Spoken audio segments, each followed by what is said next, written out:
Vás vítám na tržnici Bintai. Jsou 3 velké tržnice v Saigonu. Chaolin, Cha Bintai a Cha Bintang. Bintang je umístěný v centru a je to taková pas na turisty, takže radši chodím sem, protože míň smlouvají a jsou takový férovější, mi přijde.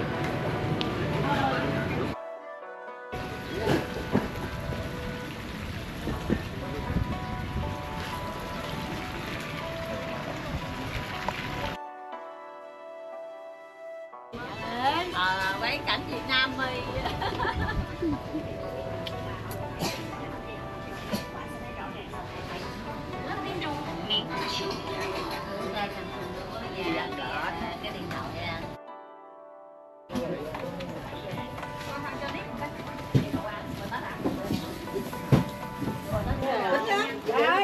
Thịt bò khó? Thịt bò. À, ok. Bao nhiêu?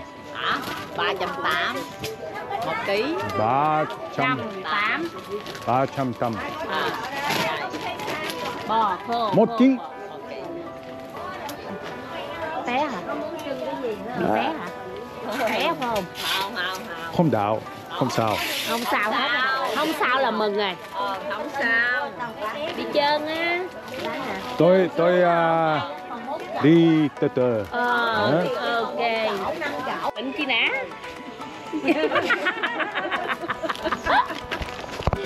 Bác ơi ghẹo nè.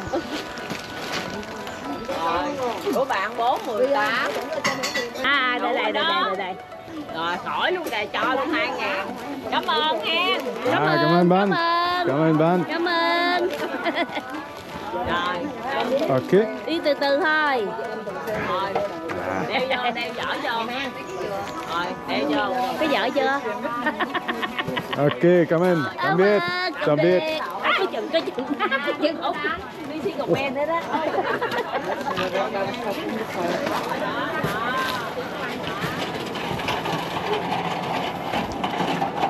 Tak jo. Za tohle balení dobrot vidím nějaký jube, hej, sušený hovězí, kešu, 410, 420, 420 korun. Okay. Okay. Fuck you. What the fuck? This one. OK. OK. Ukecal jsem to, že jsem vzal 10 triček za 60. Ale pořád dobrý. Tak jo, pokračujeme dál. Tak, pokud cestujete po Saigonu, funguje tady ve městě aplikace Grab. Je to něco jako Bolt, prostě v asijské verzi. Je to mnohem spolehlivější, než dohadovat se s taxikářema, který můžou a nemusí být poctiví. Jo, takže... Tak jo. Amen. Čau. Čau, tam věd. Nebyl jsem tady 16 let a hrozně těžko se popisuje, když tady procházím. Všechny ty aromata a vůbec celková ta atmosféra. Většina lidí k tomu možná nebude mít kontext, ale mě to připomíná moje dětství.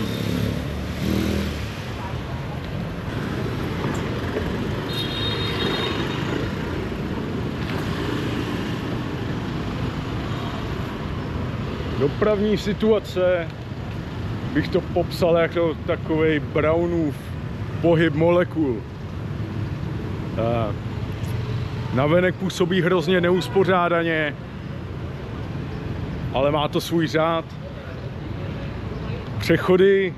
Přechody můžete ignorovat a akorát se plynule musíte vydat po silnici způsobem, aby s váma ostatní auta počítali.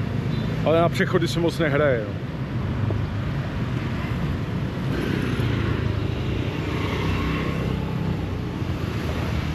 Čeho si určitě všimnete, že jednostopí vozidla oproti autům převažují asi zhruba v poměru 10:1. Haha, čas na trošku umění.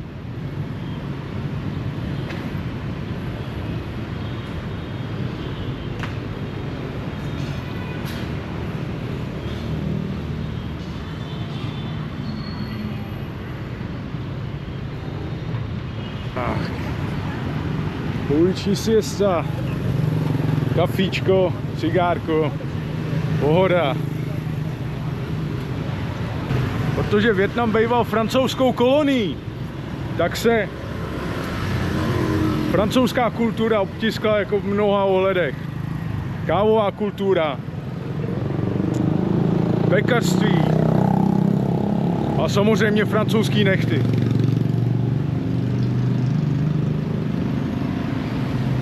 Základem při přechodu v provozu je, abyste byli vidět, aby si vás lidi všimli a sami se vám vyhnou.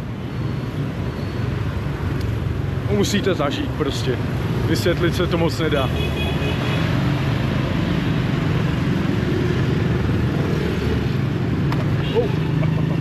Sin neu.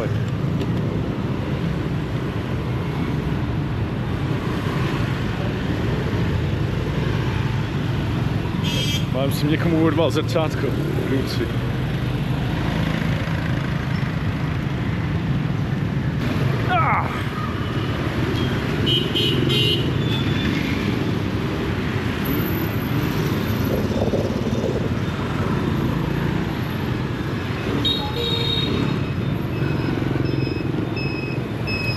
Nezastavovat, dávat pozor, plynule přejít.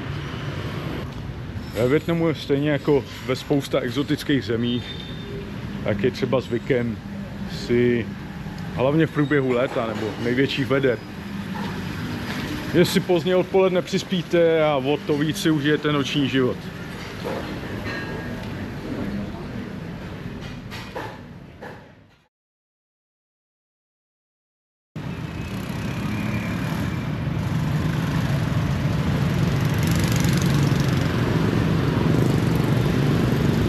Vidíte dopravní špičku, spousta lidí se vrací z práce domů, aby si dalo šlofíka a mohlo pokračovat s nočním životem. Docela blázinec. Jako není výjimkou, že z jednoho konce města na druhý se můžete dostávat i hodiny. Pokud vás štve dopravní zácpa nebo špička v Praze, tady byste se z toho zbláznili.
Tak jsem tady v nákupáku v thajské restauraci. Přišel jsem se schovat před horkem a objednal jsem si jumbo krevetí polívku. Uvidíme, co mi přinesou. Jsem na to zvědavej. Nemůžu se dočkat. jídlo.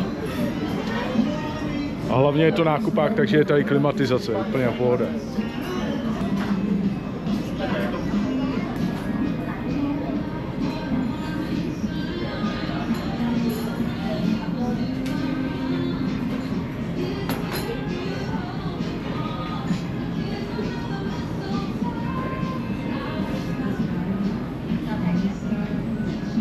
Co mám rád? Vždycky do toho dávají vajíčka, které jsou uvařený na hniličko tak akorát. Žloutek, co se může rozmazat na chleba. Super. Ty vajíčím na tu polívku a říkám si, jestli jsem to trošku nepřecenil. Asi se tady chvilku zdržím, ale je to moc dobrý. No, trošku jiná liga než jako polívka z pytlíku, ty.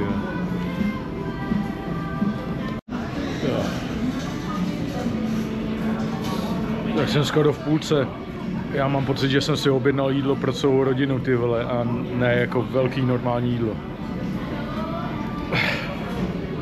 Zatracená práce. Posledně, když jsem byl na večeři s kámoškou z dětství, tak jí říkám, hele, prostě neboj se mě kontrolovat, abych tady nebyl jako divoch. Tady bohužel mě nikdo nemůže kontrolovat, protože jsem na obědě sám, takže jsem divoch. OK, kreveta. Jumbo shrimp. Oji. Tak. A zároveň taky se nemusíte bát si ušpinit ruce, i když se to asi nesuší. Asi bude mnohem elegantnější způsob, jak z tohoto maso dostat, ale dělej s tím, co máš, aby si dosáhl toho, co chceš.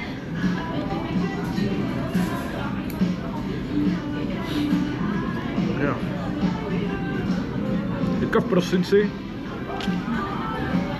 uslyšíte hodně vánočních kolet a vánoční výzdoby okolo. Mimo jiný je jedna z dominant Saigonu je křesťanský kostel. A je to tady hodně rozšířený náboženství. Kámoška z dětství je znova pokřtěná křesťanka, i když je to čistokrevná Vietnamka. Takže jo, sláva Ježíšovi. Odtrhnout hlavu, nožičky krumíř. Tak, super.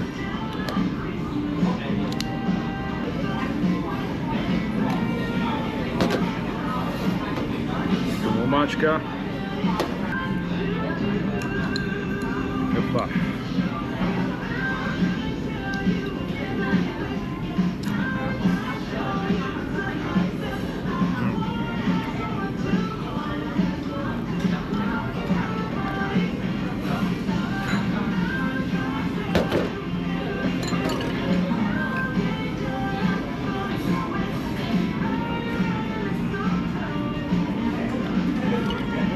Je to jumbo shrimp polívka. Vůbec nevím, proč jsem si objednal takhle velké jídlo, ale v přepočtu vychází zhruba na 300. Mám pocit, že se z toho v pohodě najedí 2 až 3 lidi. Jako bez problémů.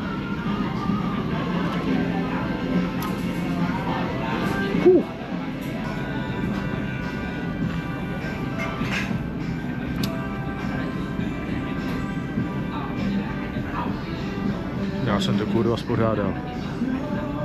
Ty vole. OK. 3:45, takže asi vyrazím si dát odpoledního šlofíka a trošku se schovat před sluncem.